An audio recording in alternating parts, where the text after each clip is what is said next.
Prisons. We talk about incarceration. We talk about how people are treated when they are arrested. I've long said that people who are going through the justice system, they deserve to be treated with dignity. I don't know why that's a complicated thing these days, but many people seem to think that it is. They seem to think that if you have been charged with a crime, you're automatically presumed guilty. If you are convicted of a crime, well, you're a criminal now. And so suddenly all of the benefits of human civility just fly out the window because you've committed some sort of a wrong. And, to be fair, I used to sort of think that way when I was younger in law school. I was a sort of a hard line. I wanted to be a prosecutor. I wanted to clean up the streets and throw everybody in jail. But when I started to work with people, you realize that the modern depiction, sort of this caricature of crime, is just not close to reality. Everybody thinks that it's, these hardened drug dealers out there slinging dope, killing each other, trying to mess up the streets. And that's just not the reality. I mean, most people who come through our office are good people. They're fathers, mothers, brothers, sisters, and they have just been in one bad situation, or they have trauma from a life of abuse, or they have an addiction problem that they need some help with, or they have a mental illness. There are many, many different reasons why people are not in comportment with the normal functioning of society. A million different reasons. All of us have a lot of those same tendencies, just not to a degree that pushes us outside of the boundaries of the law and leads us to some criminality. Everybody who goes through the justice system, the punishment is that they're going through the justice system. I still think that they deserve basic human decency. This is why this story irritates the hell out of me.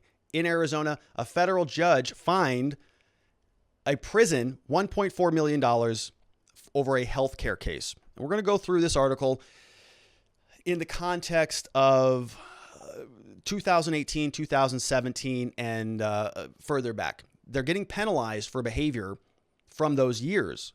And as we all know, in 2020, we had the coronavirus that came through, ripped through the prisons, still ripping through the prisons throughout our justice system across this country. And so the standard of care, in my opinion, should have been higher. The prisoners, people who've gone into the justice system, they are typically the forgotten people. And in a situation where the entire country is now operating out of a sort of a scarcity mindset, trying to find toilet paper, trying to find the food, trying to find vaccines now, there is a segment of our society that is just necessarily forgotten. The first people to go are the people in prison. Some people think that's the way it should be. I don't. I think that we have a very strong responsibility to make sure that those people are cared for, because we as a society have taken them into our custody. And we have made a commitment. We're going to keep them alive. We're going to treat them in a way that is not cruel and unusual. We're going to afford them the basic necessities to live. And that didn't happen here in Arizona.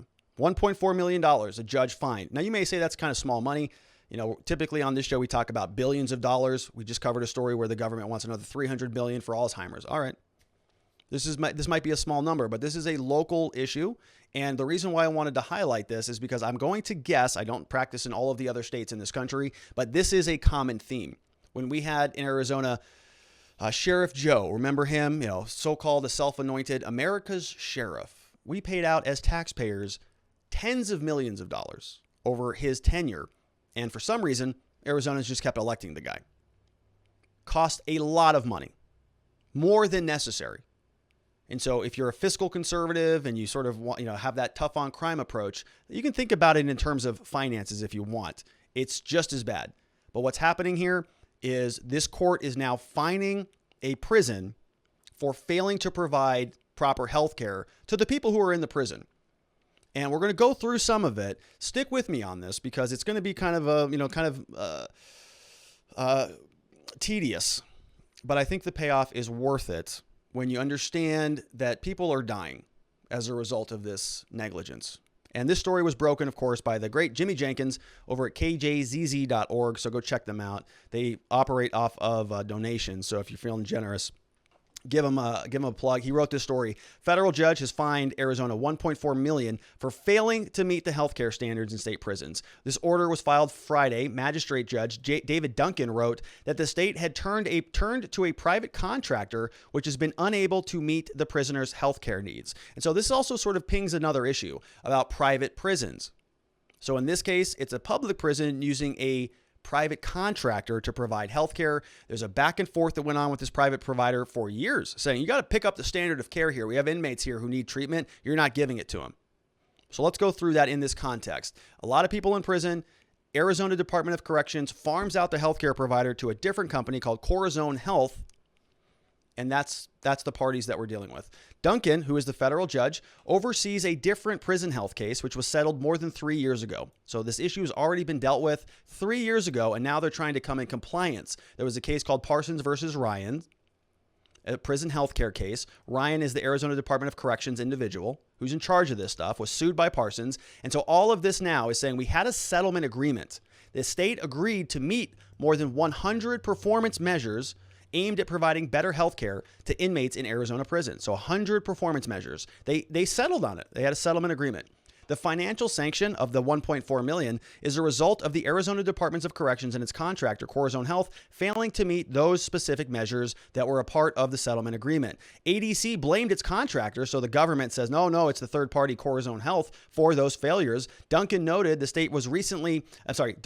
judge, noted that the state recently rewarded the company with a higher contract and financial incentives. So 3 years ago, Parsons versus Ryan, they know that this Corizon company is failing to provide substantial health care to the inmates.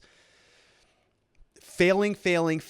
They re-up the contract. The government just says, that's good enough. We're going to re-up the contract. Here's more money, and we're also going to give you some financial incentives. That's how your bureaucracy works.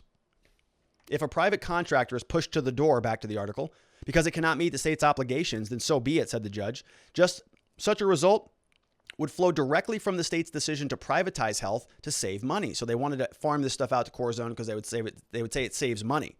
But now they got to pay $1.4 million. So how'd that work out? The goal of privatization cannot be achieved at the expense of the health and the safety of the sick and acutely ill inmates.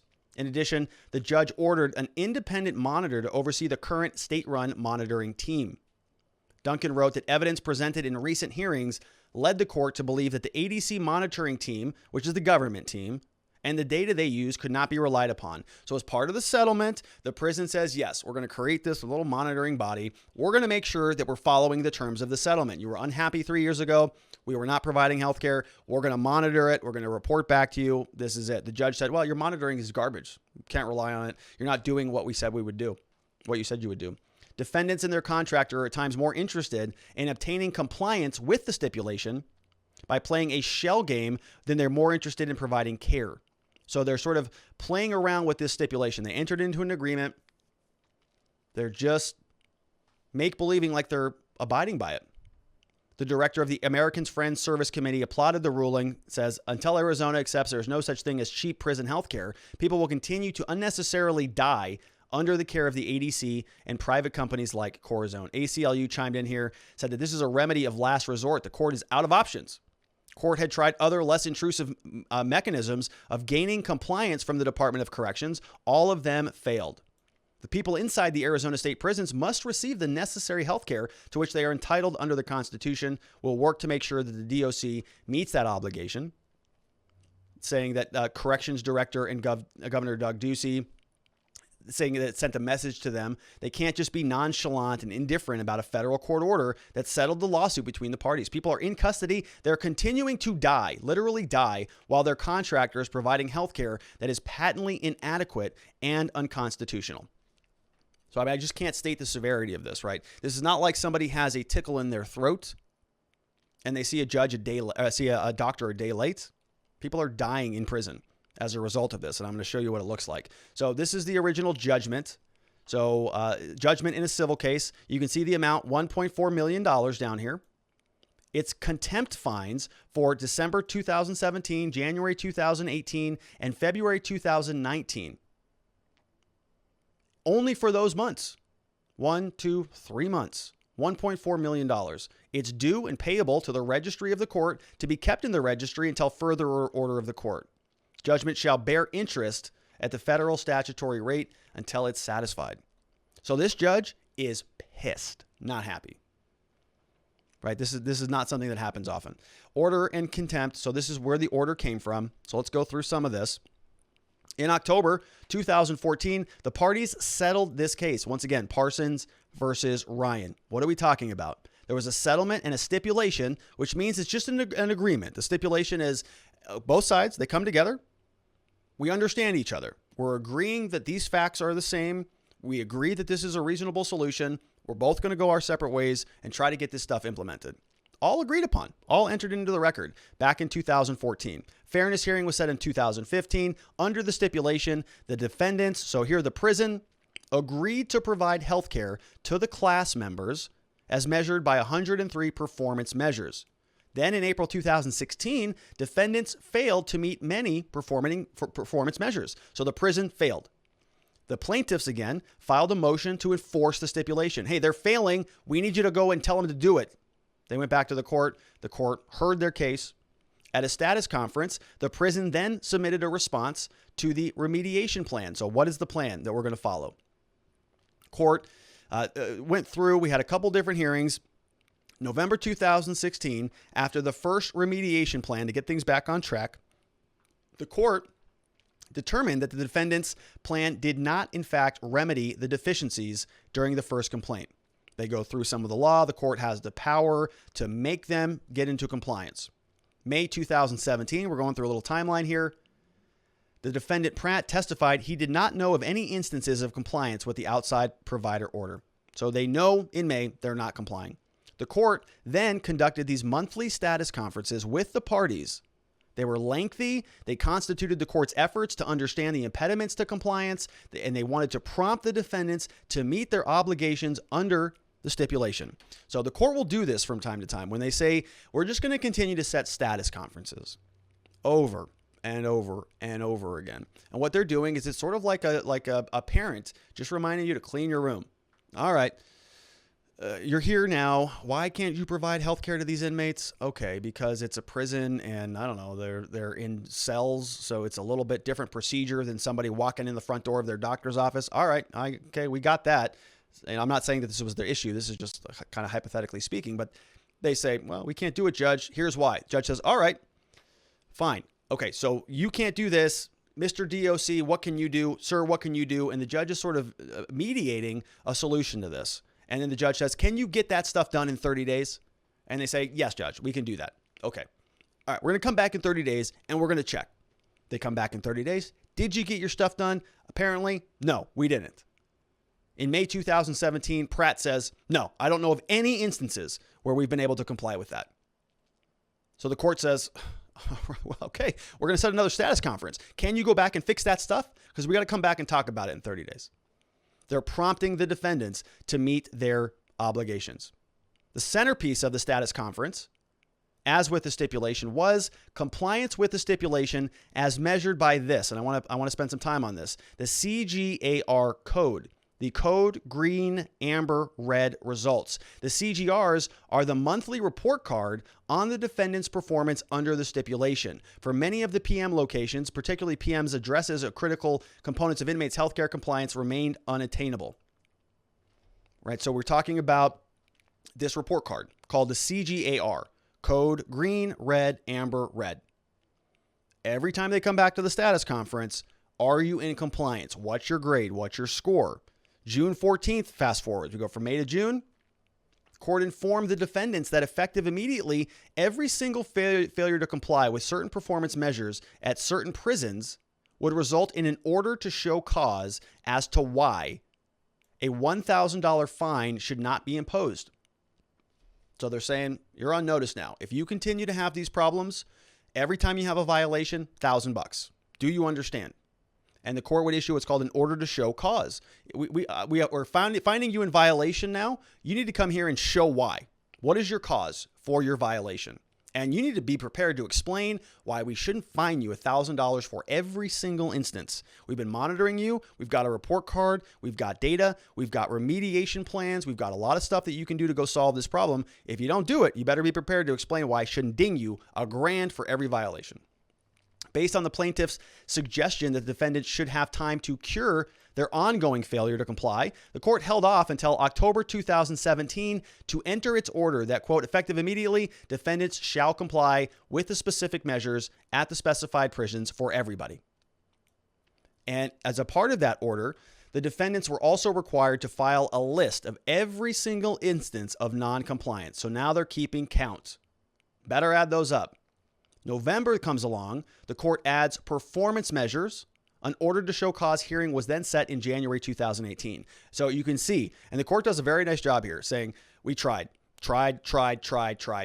month after month after month after month. This is a federal court telling the Arizona Department of Corrections, get your stuff together.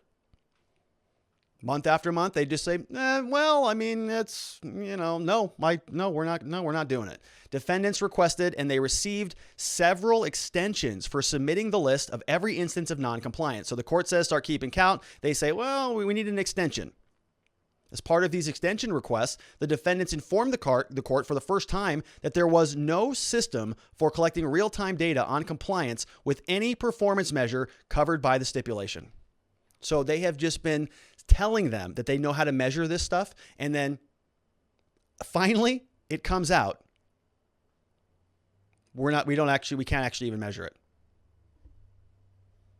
They submitted a partial OSC list, which is their non-compliance list, but without explanation or warning, they did not timely comply with the court's order. The defendants filed multiple revised lists. The court heard testimony March 26th, March 27th, April 10th from the following witnesses. Goes through. We have the Arizona Department of Corrections Director, Charles Ryan, who's just absolutely asleep at the wheel on this. We got Richard Pratt, who is the deputy director. We've got division director Carson McWilliams. We got David Robertson, who's a doctor. We got William Upton. And they've all got responsibilities to ensure compliance with the stipulation. Robertson's also works as a physician monitor in the Arizona Department of Corrections. All right. So as I mentioned, we're talking about the CGAR number, monthly report card on the defendants, the prison's performance under the stipulation. And so let's take a look at what that looks like. The OSC order has not resulted in ADC's compliance with the stipulation. And it says here, every single inmate is required to receive the benefit. It requires 100% compliance with each of the performance measures. The court is saying we want 100% compliance. As the court has repeatedly stated, the stipulation, if it's an 85% threshold, then it's only triggering the court's involvement. The court will get intervening. Well, they'll intervene at 85%. Since the order went out, they've remained below the 85% threshold. And look, it's not even close. Performance measure at like Florence, for example, 35 out of 100. Lewis, 39. We've got another Florence, another Lewis, another Phoenix, 47, 47, 47. Down in Florence again in December. Went up a little bit, went back up to 50. Basically halfway there.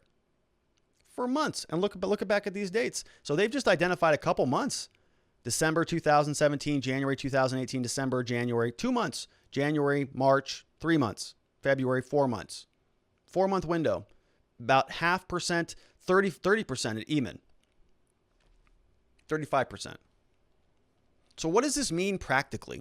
Right? We're talking about a lot of performance and metrics and key performance indicators and compliance and report cards and all this stuff. But practically, what's going on in the prisons? Well, let's take a look. And this is what I was telling you to wait for.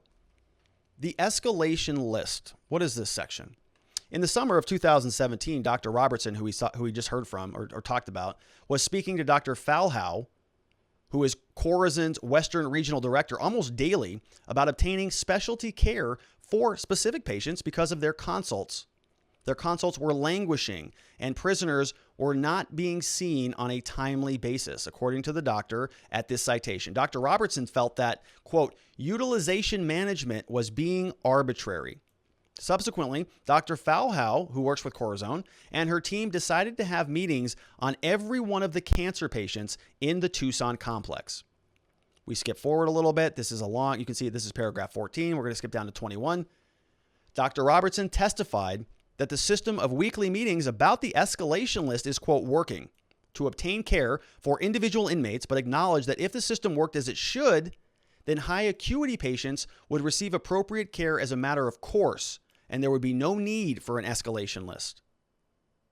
There is no version of the escalation list down at paragraph 23 for chronic care patients or patients of slightly lower acuity to ensure that they receive care before they become high acuity patients. So this doctor is in there saying, yeah, this is helping. We have an escalation list. We're basically identifying people who we have not treated. We're going to add them all to a list. These are high priority individuals. They need to be escalated up quickly. This person's got cancer. This person has COVID. They have not been treated. So we're identifying the people who need care urgently. Dr. Robertson is saying if we gave them the actual care that they were due, we wouldn't need an escalation list. And in fact, if we did that, we may not even have high acuity patients anymore. We may be able to treat them before this becomes a problem. So by delaying the care, they're allowing the inmates to get worse. That requires more care, that requires a high acuity designation, that requires them to be put on an escalation list. And so they float around on that list for a while, not getting the care that they need. And so again, you may be saying, well, okay, so they, if I go and see my doctor, if I want to schedule an appointment, they don't get me in the same day. Yeah, all right, I call them the next day. All right, I'll see you tomorrow, or I'll see you Friday, whatever. It's not that. These are people who are just being ignored until their problem becomes so bad that they got to make a special list. Doctor says, well, if we were actually doing what we should be doing, we wouldn't need that list. So what happens now if this is allowed to fester and fester? Well, we have what's called mortality reviews. Let's take a look. Arizona Department of Corrections conducts mortality reviews for each inmate who dies in custody. Starting in February or March 2018, an individual from Corizon's, or Corizon, I don't know how they say it, Continuous Quality Improvement Team started to call Arizona Department of Corrections mortality reviews. They used to call into those. The mortality review team has made recommendations to Corizon's representative, and those recommendations have received a, quote, mixed response. They have not generated a solution for expediting specialty consults. These mortality reviews consistently show a failure to properly document the medical care provided to inmates and a failure in written and verbal communication among the healthcare staff. Of the 18 mortality reviews submitted into question during the OSC hearing, ADC checked yes 6 times to the question, could the patient's death have been prevented or delayed by more timely intervention? Yes, 6 times. So if the ADC had acted sooner, they could have prevented or delayed the death of 6 people. ADC checked yes 8 times to the question, is it likely that the patient's death was caused or affected in a negative manner by healthcare personnel? Yes, 8 times. That's 8 dead people, 6 dead people, 14 dead people, just from a couple months, from a couple of those phone calls that they called in on. Could the patient's death have been prevented or delayed by more timely intervention? Yeah, 6 times. Yeah, we could have saved those 6 people had we had more timely intervention. Is it likely that the patient's death was caused or affected in a negative manner by healthcare personnel? Yes, 8 times. 8 people dead. I'm going to guess that those people didn't go into custody with a life sentence or a death sentence, but that's what they got, because that is what our bureaucratic Arizona Department of Corrections looks like. And the court tried for months to get them to fix it. They wouldn't do it. Couldn't do it. Couldn't figure it out. But Corizon got an extra contract at a higher rate for repeated failures for months and years. Civil sanctions went out. Judge says the OSC was valid, specific, definite. Defendants had knowledge of the order. They were extended an opportunity to be heard on their noncompliance. They did not take all reasonable steps to comply with the order. As a result, they're going to be fined $1,000 per failed instance for the locations that fall below the threshold of 85%. The information shows these as follows. And you can see them over here. 26 instances, 26, 9, 161 over at Eyman. We have 17, 1 in Phoenix, about 100 or so over at Florence. 897 of those. We go over here, and that was in 1 month, okay? December 2017, 897 violations. 1 month. Next month, January 2018, another 207. So it looks better. So December to January got better. Went from 897 to 207, but then in February, they slid back down. So it went back up to 341 instances of problems. So either they fixed something or they just started counting differently. I think you can guess which one I think it is. 43%, 82%, so that one's getting close. 61, 61, 61, 58, 67, 70, up to 83 here. All below the standard. So they add up the different numbers. We have 897 plus 207 plus 341, add $1,000 to the end of that, and you have defendants shall pay $1.4 million for their 3-month violations within 14 days. Pony that money up. Signed off on by the hero judge, David K. Duncan, United States Magistrate Judge. Further ordered, 30 days. Get it done. Pay your fine. $1.4 million. Where does that money come from? That comes from the public taxpayer. Okay. It's great. Well, actually, they're going to point this back to Corizon. Here in a statement, what does the government say about this? ADC spokesman Andrew Wilder said the AZ Department of Corrections strongly disagrees with his ruling. He's confident the Ninth Circuit Court of Appeals will reverse it because it is contrary to both the evidence and the law governing the stipulation between the parties. I really doubt that. It sounds like the court bent over backwards to try to make this thing work. Arizona Department of Corrections Director Charles Ryan told legislators earlier this year that ADC's contractor Corizon Health will be responsible for paying the fines. CEO Steve Rector said the judge's ruling failed to recognize the reality of inmate care, which is a very infuriating quote. He says, "We will continue to work closely with ADC to provide the inmate population with the best care in what is often difficult circumstances. We are hopeful the state of Arizona will choose to appeal the court's decision. We look forward to continuing to work constructively in supporting the ADC and Corizon's health steadfast improvement in the delivery of health care." People are literally dying in prison. Our government has orders from federal courts. They just don't do anything about it. They just allow it to just fester. People are dropping dead in there. They signed a new contract with this company. And is anything going to change? Is Corizon just going to pay that $1.4 million and just continue on with their contract? Is it just the cost of doing business? Awful stuff. Let's take a look at some locals.com questions. We got Ma Fox says, sounds like the prosecution complex that pervades Americans and prosecutors alike. It's a cultural issue and it needs to be dealt with before we get any form of justice reform. This is why we need channels like yours. Thanks, you, Ma. Well, you help with that, to promote the foundational principles that we seem to have lost along the way to greatness. And it's why I'm here, and it's why I'm here to stay. Well, we're grateful for you, Ma. And, I think I think you kind of hit the nail on the head. This is the reason why we have this channel. We have some fun, beating up on Joe Biden and some of the police. But what it really comes down to is I think that there is a big demographic in this country of good people, of human beings who deserve a voice. And that's why we cover, the George Floyds and the Breonna Taylors. And we cover these situations. We cover what we talked about yesterday, Angelo Quinto and all of them.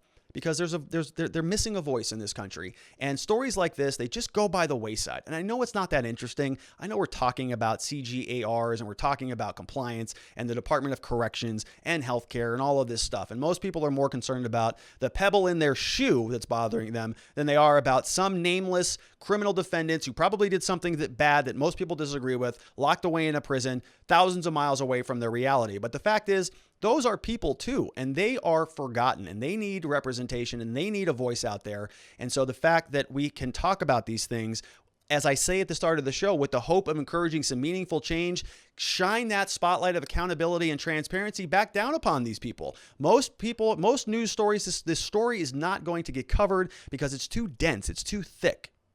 And I don't blame it. I know it's not the most interesting segment that we do here, but it is important because people are dying and nobody wants to talk about this stuff. So we'll do it here. Ma, thank you. We love you here. You help us keep the show on the tracks and you're a part of the solution. And we're grateful to have you here. And thank you for the question. We're looking forward to a lot more time with you, my friend. We have Seji also says, send your prisoners here. We can take care of the issues you guys have with people recommitting. Big rocks, little rocks, without some silly decency of criminals. I mean, criminals could be wrongly charged. However, why treat those with decency that have shown themselves not to be able to treat others decently? Then again, while I've never been to jail, I do think we have lesser time for criminals, whereas our prisons are not as nice as in America. So, that would be so fascinating. I would like to make it to Japan one day, maybe when we're allowed to travel again.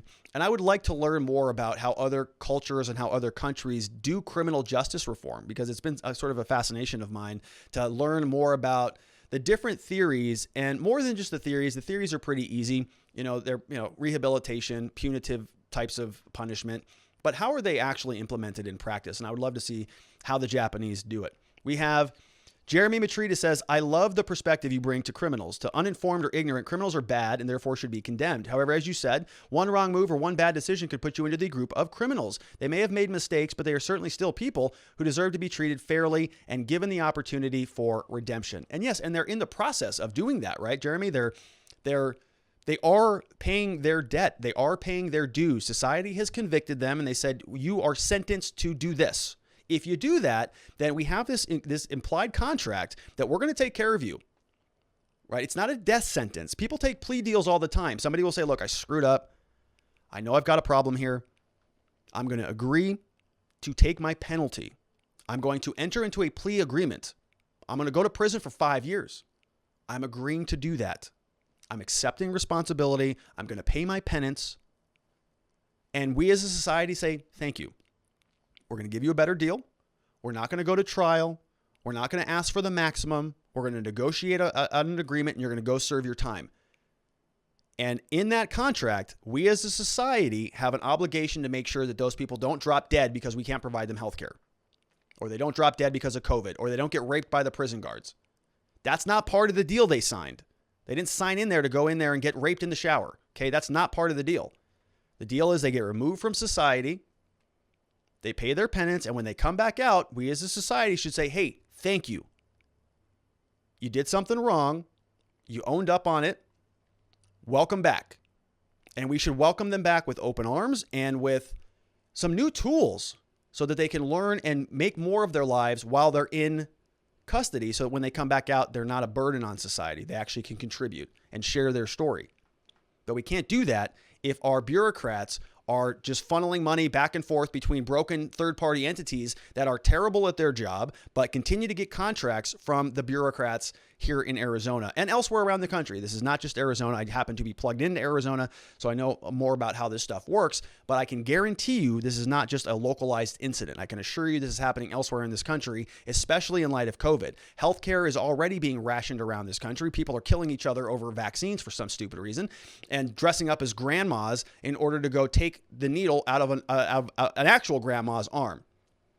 And so while the rest of the country is trying to figure out and finagle healthcare, we got to make sure that the prisoners are getting that as well, because it's not part of the deal that they die and they get treated inhumanely. Hack Consulting says, I think people misunderstand speedy trial. I do not want a case to be over in 5 minutes because things get missed. Isn't the meaning to still have a full process completed? Why not delaying unnecessarily?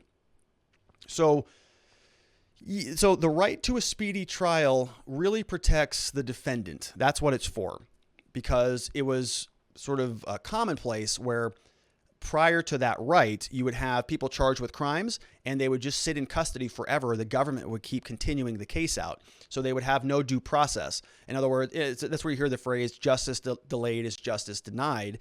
And when the court arrests you, or the government arrests you and just holds you in custody indefinitely, because they say, well, we're still investigating, we're still working the case up, well, we haven't decided to bring charges yet, that's where you see a lot of problems. So the right to a speedy trial actually protects the defendant. The defendant is able to waive some of that. And so in Arizona, we have a rule here called Rule 8, and it's basically saying, there are speedy trial deadlines, 180 days. If it's outside of 180 days, in other words, if the government brings a case against you and they cannot make their case within 180 days, they got to dismiss their case. They got to refile it. If they can't refile it, certain rules that say they can't refile it just to avoid the Rule 8 speedy trial deadlines. And it's kind of a very specific, nuanced area of the law. But it is important. The defendant can waive that. The defendant can say, no, I don't want a trial right now. I'm investigating. I request a continuance. And that Rule 8 is not going to be applied adversely towards the defendant because they can waive that. But the government can't. They can ask for a continuance. They can ask for more time, but the defendant can say, nope, we're going to count the time that you're asking for against you. And if you accumulate too much time, now you're in violation of the speedy trial rules, and the case, there are sanctions for that, including potentially a dismissal of the case. E. Dantes says, when Arpaio first started, I think he was effective. I know someone personally who was deterred from going further down his deviant path by a stay in tent city. Later in his career, I think Arpaio became a victim of his own popularity, which seems to happen to politicians and other famous individuals. Yeah, I said bye.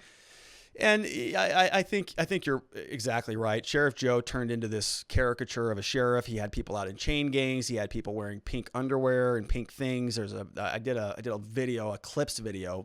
Don't watch it. A long time ago on this channel where I went through some of his greatest hits. I think it's called Sheriff Joe's Greatest Hits. He served people these reprocessed food burrito things. It was like, it looked like they just took everything that was left over in a garbage disposal and just shoved it in a burrito. And that's what he was serving inmates. And he thought it was hysterical. You know, he went out, he had these tent cities built when we didn't need them. He would put a heater like this big in the middle of the tents here in Arizona in December. It gets freezing, it gets to 40 degrees here at night. We're in the desert. It gets hot as hell in July, August, and September, but very cold during the winter times. Very cold for me. I'm an Arizona boy. So some of you are laughing at me going 30 degrees.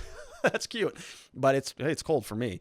So, Sheriff Joe just kind of turned into a joke. Liberty or Death says, I agree with you on this too. Just because people are in prison doesn't mean we need to lose our humanity. People always forget about prisoners when arguing for a myriad of social justice. Healthcare is atrocious in many places. No one ever mentions how many men are sexually assaulted. Some people need to be in prison, but we still need to have standard of care commensurate with those not in prison. Yeah, I agree. I think you're right on Liberty or Death. It's not funny when people joke about it. Kamala Harris, I'm going to constantly beat up on her about it, mocking prisoners. Please, sir, can I have some more water and stuff like that? It's a cultural problem. These are people that need help and they can be saved. We should not treat them like garbage and disposable. Good to see you, Liberty. Want to Know says, who gets the money? Well, the court is hanging on to the money right now as a sanction, and they'll probably figure out what to do with that. They didn't give us an answer on that, but they got to deposit the money with the courts, and we'll see what the court wants to do with it after that. Sharon Quidney says, good for that judge. I'm with you 100%. There are people in custody.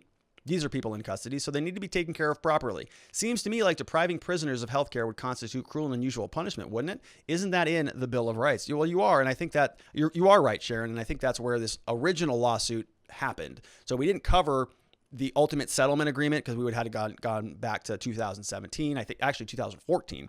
And so we didn't cover any of that, but yeah, I think the underlying original claim was a class action by a bunch of prisoners who were upset that they weren't getting the proper health care. So this has been going on for almost a decade now.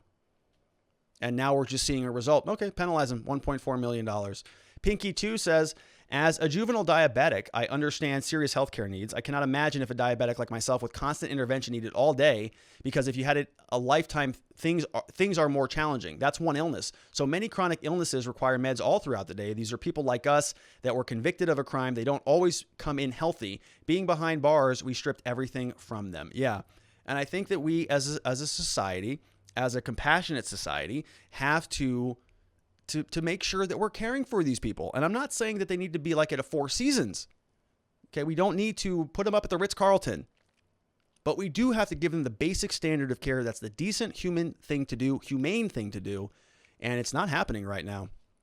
Ma Fox says, I see the American cultural problem with justice daily. The moment the state charges someone, they're instantly guilty, and everyone gasps in shock and horror at what the state claims they have done without any evidence or partially constructed evidence. People just believe what these prosecutors claim without any semblance of anything resembling forethought. It's frightening how dependent we are on the government for information. And cheers to that, Ma. Very well put, very articulate. Very nice paragraph there. I couldn't agree with you more. I think that a lot of people have just been indoctrinated. Cops good, criminals bad. Cops good, criminals bad. All day, every day, every day, every day, every day. And a lot of the humanity has been ripped out of the process. You see that on both sides. You see cops who are acting inhumanely. You see prisoners who are acting inhumanely. Prison guards, prison systems, Arizona Department of Corrections. It's just all across the board.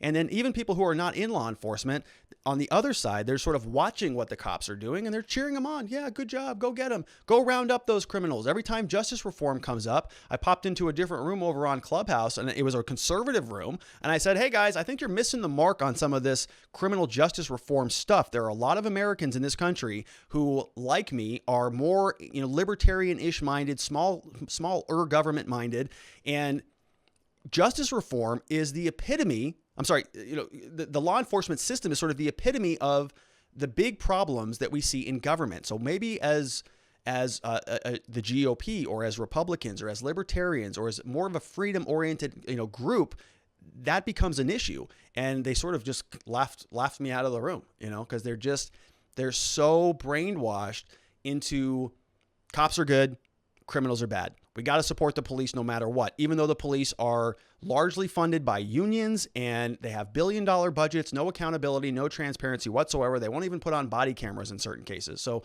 Ma, I think you're right. I think that you're part of the solution. What we're trying to do on this show is open eyes a little bit to the prospect that maybe we can hold our government, our elected officials, our law enforcement agencies to a higher standard to better serve all of us in society. And I think the criminal justice system is truly the tip of the spear because it's the forgotten agents. It's a forgotten entity. People just write off anybody who goes through it because of what they have been indoctrinated to believe. Seji says, personally, I do not think that prisoners deserve to be treated as well as Americans do. Instead of worrying about their care, worry about their guilt. If they have a serious health condition, had a serious crime, then I would promote the idea that consideration of death penalty be expedited so that they can go quickly and safely. Then again, this is also with the prejudice that your sentences are far too long, make prisons rougher, and make the time shorter. So I'm not real sure if Seji's playing devil's advocate here. Innocent people go to jail too, in Japan too. However, by paying more attention to the guilt and the health, as well as with shorter terms and harsher conditions, we seem to have found a way to respect the possibility of innocence while largely having an effective prison system. Of course, once guilt aspect is taken care of, then you should focus on health.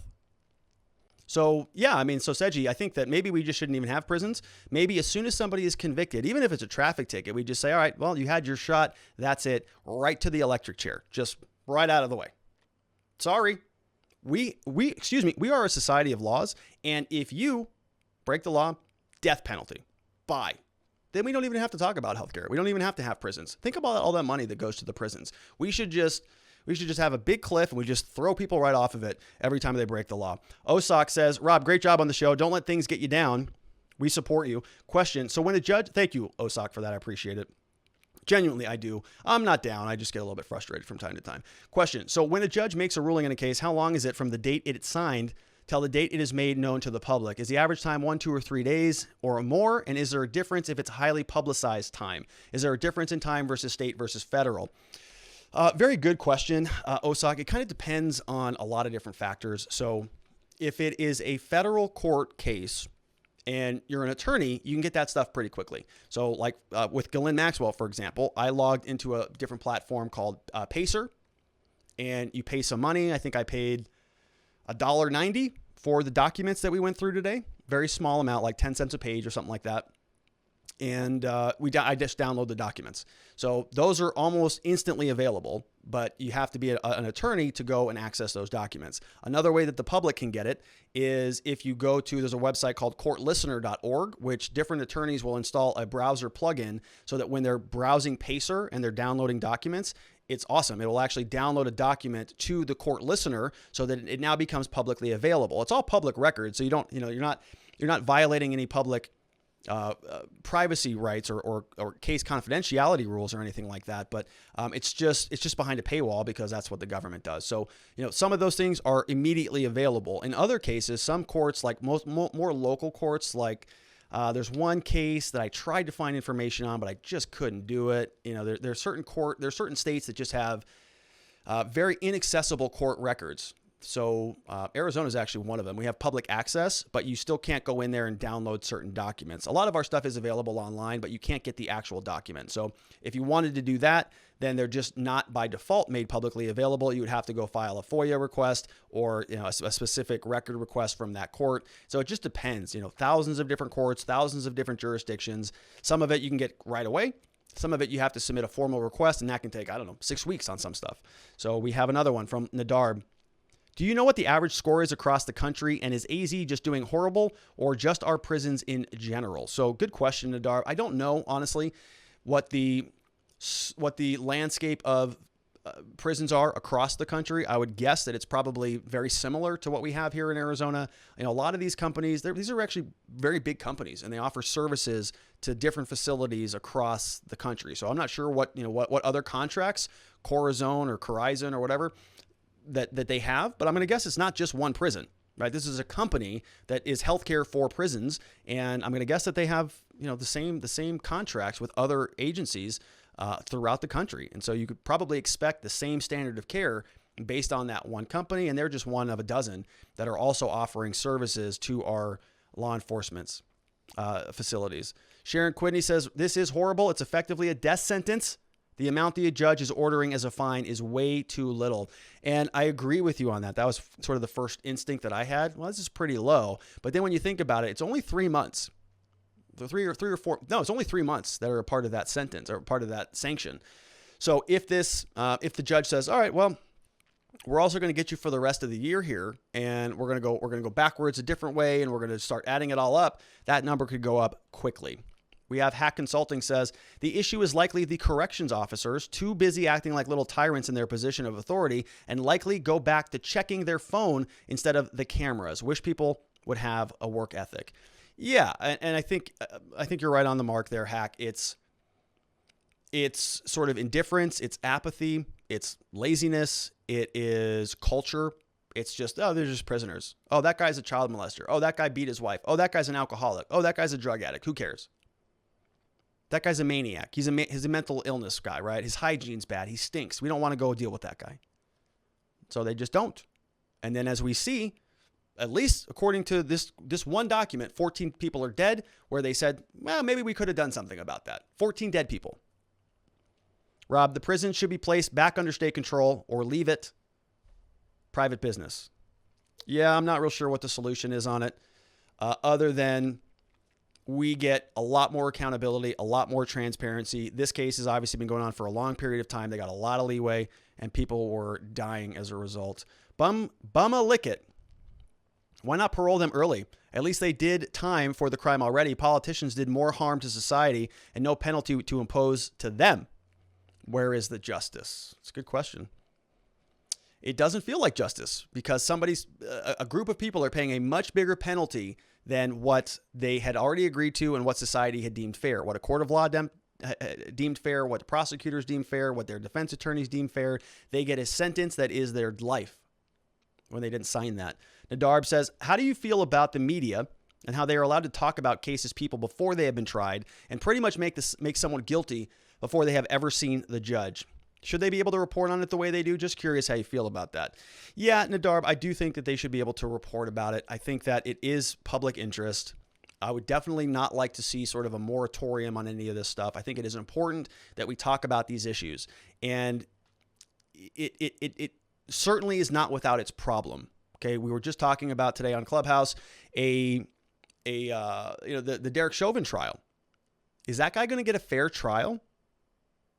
Right? It's reprehensible to even talk about him with the defense hat on to say, he's still got the presumption of innocence. Like, ew, that feels kind of icky, right? He's an innocent man at this moment in time. He's not been convicted. We all saw what he did, and I think he's probably going to get convicted, but we'll see. The George Floyd case has some interesting stuff in that autopsy report. A lot of drugs in that system, right? So what is the defense going to do here? Now, the question, Nadarb, is he going to get a fair shake? Everybody in this country, I would imagine, I don't know, half the country, let's say, to be reasonable, saw the video and saw what happened there. So how is Derek Chauvin going to get a jury of people who are unbiased, who are fair and impartial? who haven't seen any of this coverage. I mean, that's really the ideal, is you get a bunch of people who never heard of George Floyd, don't know anything that happened. They hear it all for the first time. Can you find a juror like that? I don't know. I think it's going to be a tough thing to try to find, and we'll see what the defense team can do in order to find a truly fair and impartial jury. But that's where this adversarial system comes into play. So the media can talk about it all day long, and I think that's better. I would rather the media talk about it, because if we don't talk about it, then we're not going to see where the problems are. We can't shine that spotlight on stuff that nobody's talking about. So we're doing that on a regular basis here to be a part of the solution. And I think that's how you root out a lot of the malfeasance and a lot of the misconduct. It's by shining that light on it so that you can open it up and explore what's going on and identify the problems. So it's up to the attorneys and the adversarial system. The prosecutor is going to want to get a bunch of jurors on his case that are going to convict. The defense has to find a bunch of people that are not going to convict. And by setting up a system where we're supposed to have equal sides asking equal questions of the jurors, then they can synthesize by the form of a dialectic, by having a conversation during the voir dire process when they're asking jurors questions. Are we going to end up with a fair and impartial jury? I don't know. It's up to them to figure that out. And I think that is just part of the system.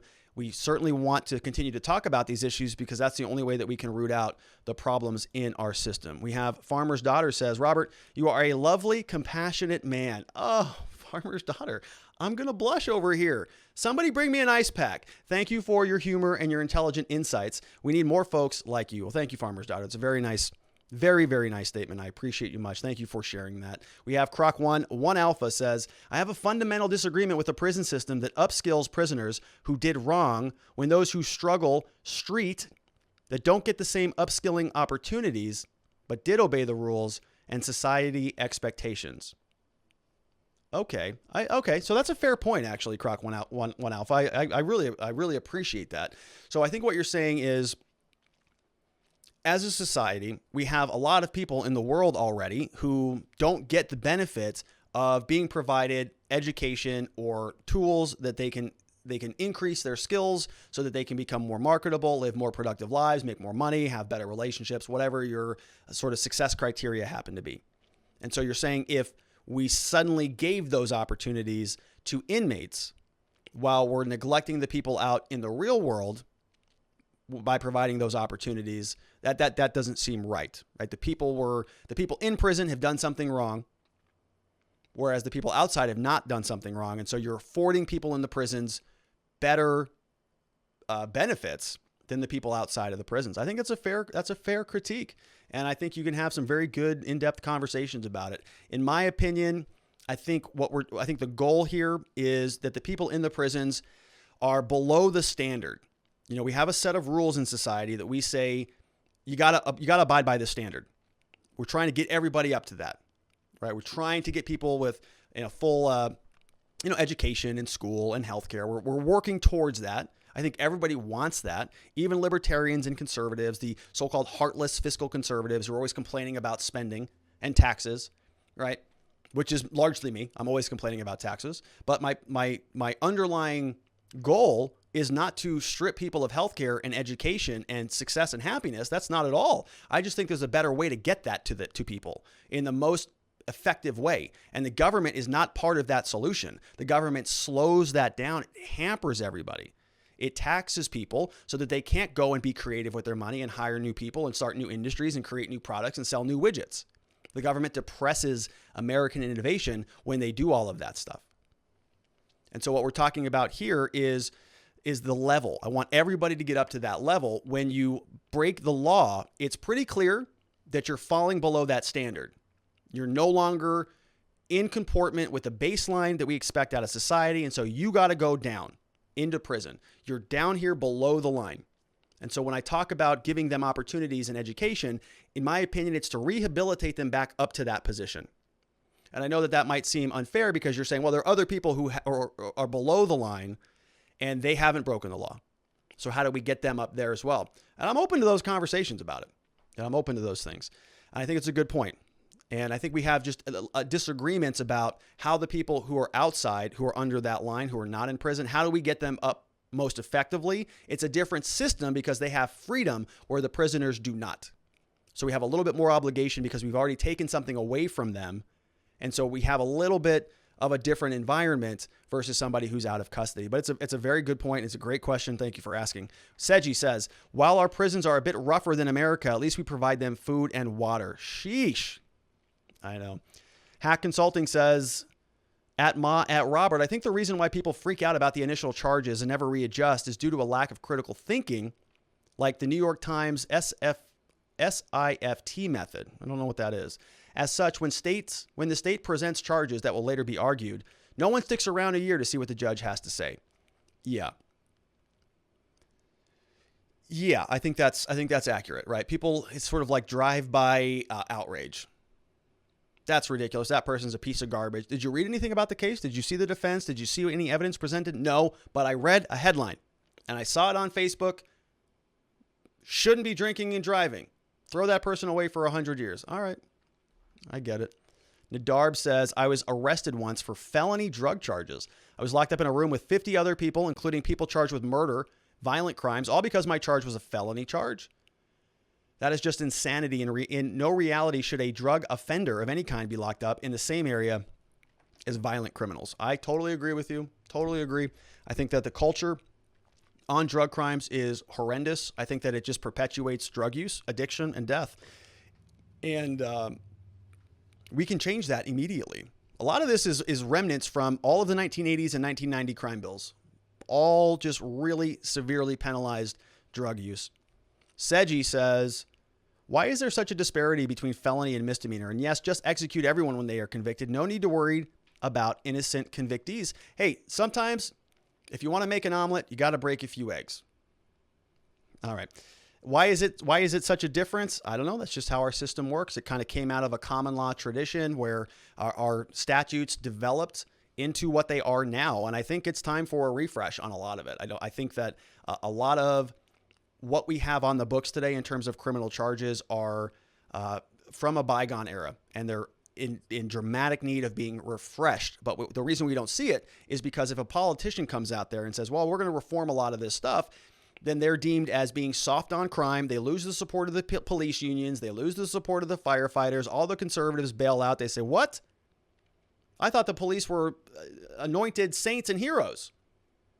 And so they don't support that individual. And I think that's a real big problem because a lot of people, a lot of good people, even though they've been convicted of a crime, they're good people. They've got good hearts. They've got families. They got kids. They're going to be okay when they come back out of it. We don't need to wreck their lives because you don't like the idea of a criminal being out in the streets when you don't know anything about what that means today. All right. Dr. MD says that Capitol Hill rioters are being held without bail. How long can they be held without a trial? So that is the speedy trial right. So it sort of depends on what they do with it, right? If they demand a speedy trial, it depends. I'm not sure what the rules are on all their individual cases, but in Arizona, our speedy trial rules are 180 days, and it's largely that across the country. I just can't speak and pinpoint the exact time specifically because we're talking about a whole category of offenses here. But it's about 6 months. I mean, if you are in trial, if you're being held in custody, if you're that, for example, that New York Police Department retired officer who got picked up, turned himself in on Monday, he's now being held without bail. If he said, I want a trial like immediately, it probably, according to the rules, would have to happen within 6 months. So still a long period of time. And he would get credit for that time if he is convicted. So typically what ends up happening is, they'll make their arguments. The judge will modify the bond. He'll be able to get out of custody. Once he's out of custody, there's no real impetus to have a speedy trial.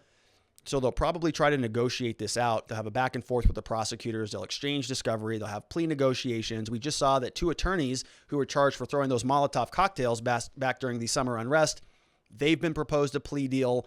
And so really the urgency is because people want to get out of custody. Once they're out of custody, the urgency, just as a practical matter, sort of evaporates, and they're more interested in having negotiations about resolving the case without a trial. Jeremy Matrita says, Corizon Health revenue is $1.5 billion. They deserve to be fined as much as they have. They have plenty of resources to improve the care. They must be lacking in competence. Yeah, competence or concern. Maybe they just don't even care. I mean, so think about that. $1.5 billion was the revenue in 2015. Thank you for looking that up, Jeremy. Very interesting fact. And this just kind of proves a point. If they're fined 1.4 million and their total revenue is 1.5 billion, that 1.4 million is just a cost of doing business. It's like tip money. It's like, okay, it's a cost of doing business. All right, well, it's 1.4 billion. What was our contract there with the state of Arizona? How long does that go? Oh, great. It's a, 50 million, $100 million contract, whatever that is over the next 5 years. I don't know what it is, just speculating. And so that 1.4 million, it's tip money. They don't even care. It's just a rounding error. It's a cost of doing business, and they just move on. OSOC says, Rob, AZ runaround, due process is BS. Not filing charges just to get more time is shady at best. I think if you arrest, you should have enough time to move forward. Yeah, so I think what OSOC is talking about is that really long statute of limitations that we have where you can commit a crime and they can file charges against you 5 years later, 6 years later, 7 years later in Arizona, because that's how much time they have under our rules. We have Hack Consulting says, we already have a proper distinction between felony and misdemeanors already. Felonies are worse than misdemeanors. Now let's rewrite the charges such that a conviction matches the categorical penalties of felony misdemeanor. So yeah, I think you're just sort of saying we need to do a reorganization of them. Maybe there are a lot of felony charges currently right now that maybe shouldn't be felonies. Okay, maybe those are drug charges, like for example, Arizona, possession of narcotic drugs. It's a class 4 felony. If you have prior convictions, you go to prison for 2.5 years for that. For drugs. Prison, years, 2.5 years. For an addict.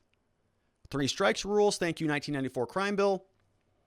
And maybe that shouldn't be a felony anymore that has the same penalty. Maybe we take that possession of narcotic drugs, drop it down from that felony category into a misdemeanor category where we have more options. We can do diversion agreements, we can do treatment, substance abuse agreements, and all sorts of other stuff.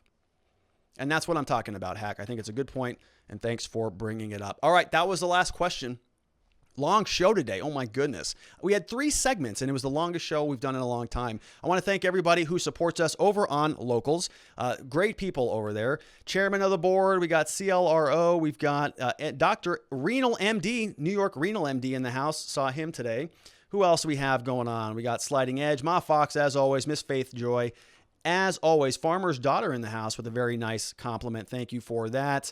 We got Jen McClellan chimed in. Big ups to Liberty or Death. Great questions today all around. Thank you, everybody, for joining in. Cats59, XN Drew, Rolf77. We got Realtor Patty, One Drop. We've got Officer Warrior, Jamie Boy, Paula MK. Others, we got 111 Patriot, Lollipop Doc, Arcturians. And then we got a couple new people who signed up last night. Thank you and welcome to Sim Walla. We got Ross Cares 22 or Ross Scares. Nope, Ross Cares 22. A couple other people joined up the day before that. Ruler Law, Katie Sherlock, TOS Forever, New Ms. J. We got Carl, Aunt Deb, Stookie, Anki Woe, who are all, and Nancy Spells Fun. They're all over there on locals.com. I want to thank you, everybody, for heading on over there and supporting the show. It's fun trying to build a little bit of a community. I know I talk about this at the end of the show every time, but it is important. I think it's important to sort of diversify our community, build other pillars where we can have more free speech, because I think this is the future. I think that the bubble on YouTube is going to shrink and shrink and shrink.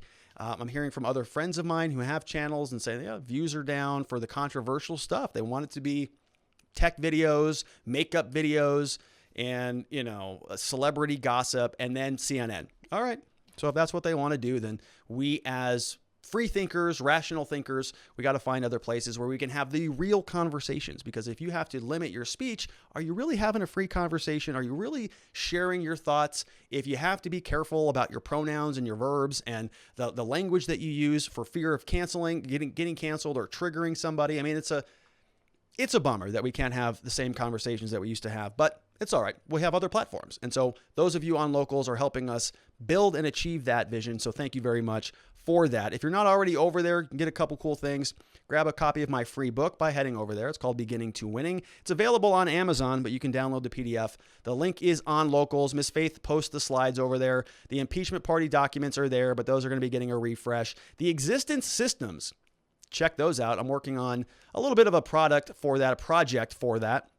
Good links and conversation, as well as all of the great people. We had a lot of great questions today, really, really good questions today. So thank you for those. And those came from locals.com. And so if you want to participate on the next show, head on over there. It's $5 a month if you want to subscribe and ask a question. Otherwise, you can just join for free. You don't even have to pay anything. You can download the stuff. I don't put much, if anything, behind the supporter only paywall or anything like that. So head on over to watchingthewatchers.locals.com if you want to join. And then lastly, the last little note of the day is I am a criminal defense attorney. That's my day job. That's what we are building here at our firm. We got an awesome team of people. We love to help good people charged with crimes. That's why I get so passionate about this stuff, is because that's what we do on a daily basis.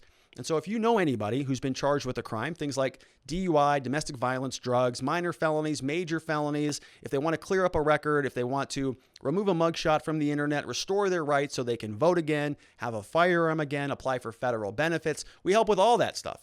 We're very good at it. We like to help good people find safety, clarity, and hope in their cases and in their futures. And so if you know anybody who needs any of that help, send them our way. We'd be humbled and honored at your referral. We'll take very good care of them. Make sure they leave better than they found us.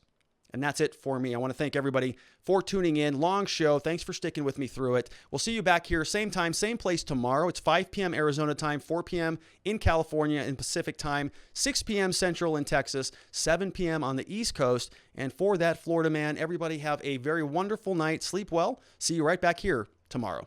Bye-bye.